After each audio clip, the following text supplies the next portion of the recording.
This is the story of how the elephant thought he would be the chairman of the occasion for the king's Ofala festival celebration, but he was actually invited as the bride price. The smart and cunning tortoise tricked his elephant friend to win the hand of the king's daughter. The betrayal sparks a thrilling and suspenseful chase. As Tortoise faces the wrath of the mighty elephant and the disapproval of the villagers, he must find a way to redeem himself. With the kingdom threatened by a fierce leopard, Tortoise's cleverness and bravery are put to the ultimate test. Will Tortoise earn forgiveness and win his beloved Princess Amara, or will his deceit lead to his downfall? Discover the twists and turns of this captivating tale of friendship, betrayal, and redemption. Stay tuned.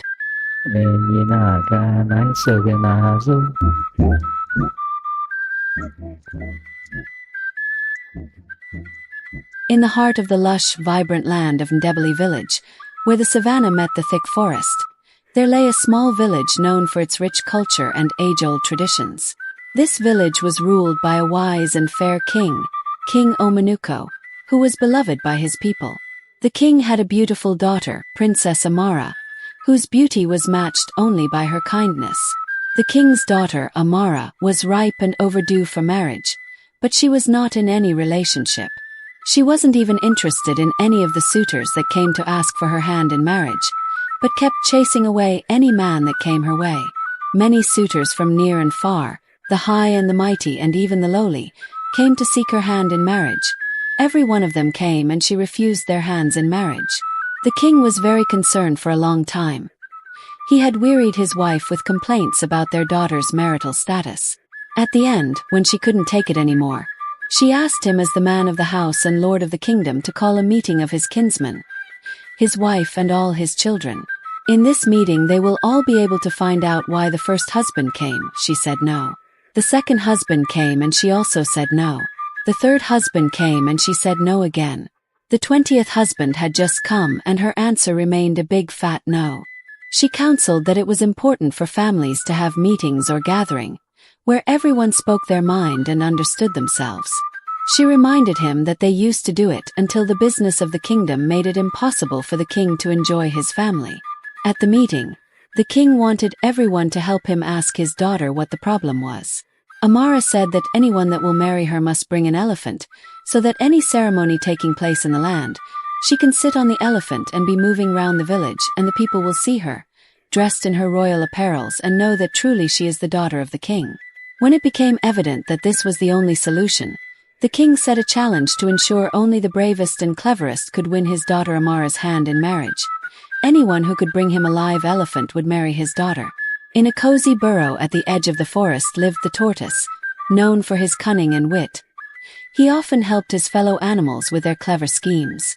However, this time, he had his eyes set on something grander: the king's daughter. Determined to marry Princess Amara, Tortoise pondered how he could outsmart the larger animals and accomplish the king's challenge. The tortoise had also come as a suitor. He came once too many and was chased away when Amara could not bear him any longer. One day, as he wandered through the forest, Tortoise encountered his old friend, the mighty elephant.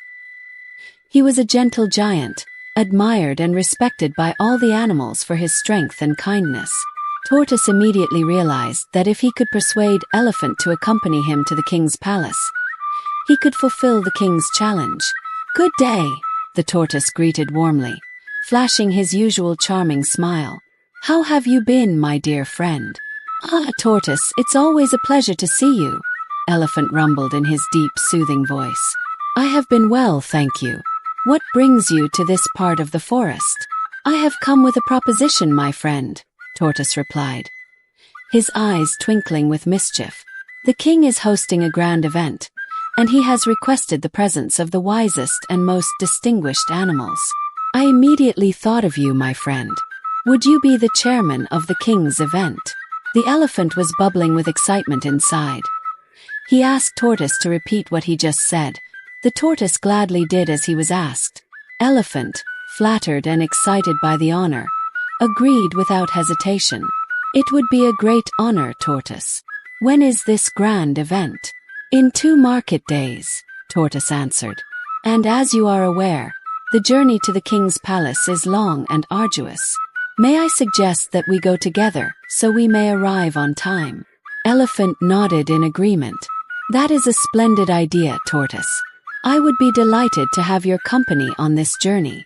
They spoke further about the great occasion, the King's Ofala festival, an Igbo customary tradition that must be performed every couple of years in October. A vibrant showcase of the rich cultural heritage and royal traditions of the Igbo people in Nigeria. It is a very grand ceremony that will attract dignitaries from far and wide, and it will be an honor for the elephant to be the chairman of such an occasion. The elephant agreed, nodding his head.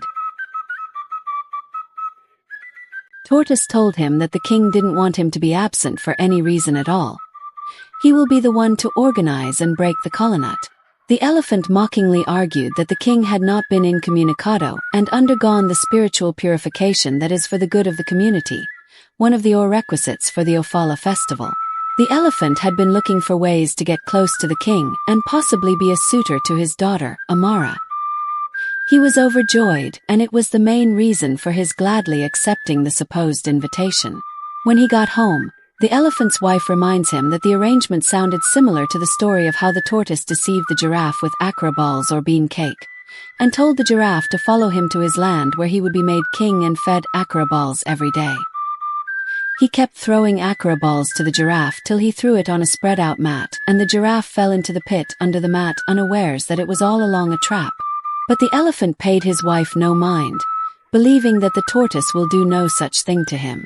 When the tortoise left his friend the elephant, once he was sure that he had confirmed the presence of his friend to the king's ceremony, he immediately went to the palace to inform the king Omanuko that he had decided to try his luck again, to seek the hand of his daughter in marriage. The king told him about the new development and the near impossibility of any man fulfilling his daughter's wish. While he spoke, the tortoise was smiling confidently. The king later wanted to know why he wasn't worried about Adi's request. Tortoise told the king not to worry his mind and just make sure he prepares for the day they have agreed on. In the coming days, the elephant and tortoise always met as they went about their businesses, and the elephant always wanted to know how the preparation for the King's Ofala festival was going. Tortoise always answered in the affirmative, that everything was going according to plan. The elephant will respond that he can't wait for the day to come.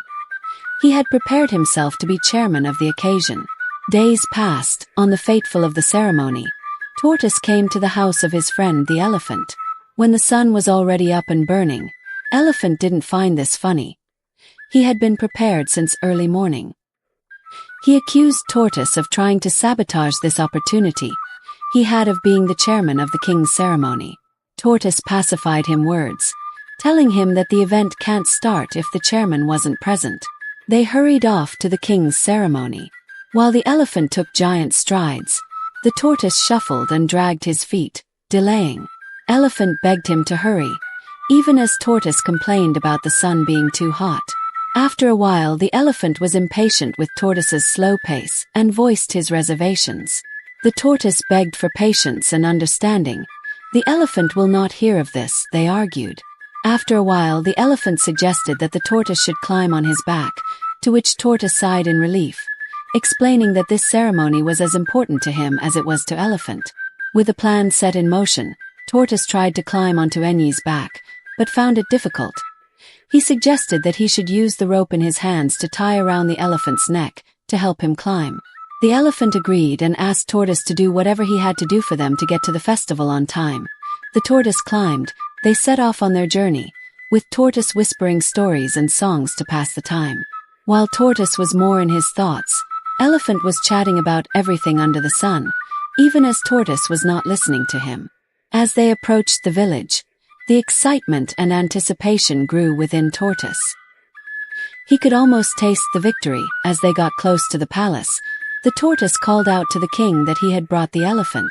There was no response, and he repeated it. The elephant, who was listening to the tortoise, suddenly remembers that he hasn't heard any 21-gun salute or the all-night royal gong drumming and dancing that heralded the Ofala festival. The tortoise called out again, "My king, I bring the elephant." Elephant suddenly raised his trunk and asked Tortoise who he said he brought. Tortoise stammered that he was making incantations to the gods. He understood the stress his friend the elephant was going through as he carried him from home to the king's palace. He said he was telling the ground they were marching to guide and protect the elephant. He reminded the elephant that he was the chairman of the occasion. He should carry on that they were all behind him. When they finally arrived at the palace, the villagers marveled at the sight of the majestic elephant carrying the tiny tortoise. King Omenuko, seated on his grand throne, observed the spectacle with great interest. Tortoise slid off the elephant's back and bowed deeply before the king. "Your Majesty, I have brought you the magnificent elephant, as a token of my sincerity and determination to marry your daughter, Princess Amara," Tortoise declared confidently. The king's eyes widened in astonishment. "Indeed, you have fulfilled the challenge, Tortoise. You shall marry my daughter as promised." The villagers erupted in cheers, celebrating Tortoise's cleverness and the impending union. Elephant, still unaware of the trick, beamed with pride, thinking he was about to witness a grand celebration. As the wedding ceremony commenced, it dawned on the elephant as he saw the tortoise standing beside Princess Amara, not as a friend but as the groom. Betrayed and furious, Elephant let out a mighty roar that silenced the crowd. He turned to Tortoise, his eyes filled with anger and hurt. "You tricked me, Tortoise," Elephant bellowed. "You used our friendship for your gain." The villagers gasped, and the king's expression turned stern. Before anyone could react, Elephant charged at Tortoise. The tortoise tried to flee, but the elephant was too fast. With a powerful stomp, he cracked the tortoise's shell, leaving him wounded and vulnerable. "Enough," King Omenuko commanded. "Elephant, your anger is justified, but violence is not the answer. Tortoise, your cleverness has brought you this far, but deceit has no place in this kingdom." Princess Amara, with tears in her eyes, stepped forward. "Father, if Tortoise truly loves me, he will make amends for his actions." Tortoise, humbled and remorseful, bowed his head. "I am sorry, Elephant. I should have been honest with you. I promise to make things right." The king nodded. "You have much to prove, Tortoise. Your marriage will be postponed until you have earned back the trust of this kingdom and your friend. Go and treat your wounds and be ready for the next phase." As the crowd dispersed, Tortoise approached the elephant. "I am truly sorry, my friend. I hope one day you can forgive me." Elephant, still hurt but moved by Tortoise's seeming sincerity, nodded slowly. "Time will tell, Tortoise. Time will tell." This video is dedicated to the Nigerian legendary folklore musician, Gentleman Mike Ejeagha and his trio, the creator of the hit song Enyi, an Igbo folktale about how the Mr. Elephant, the chairman, was sold. And also to Brain Jotter, who turned it into a viral dance hit. Watch out for part 2.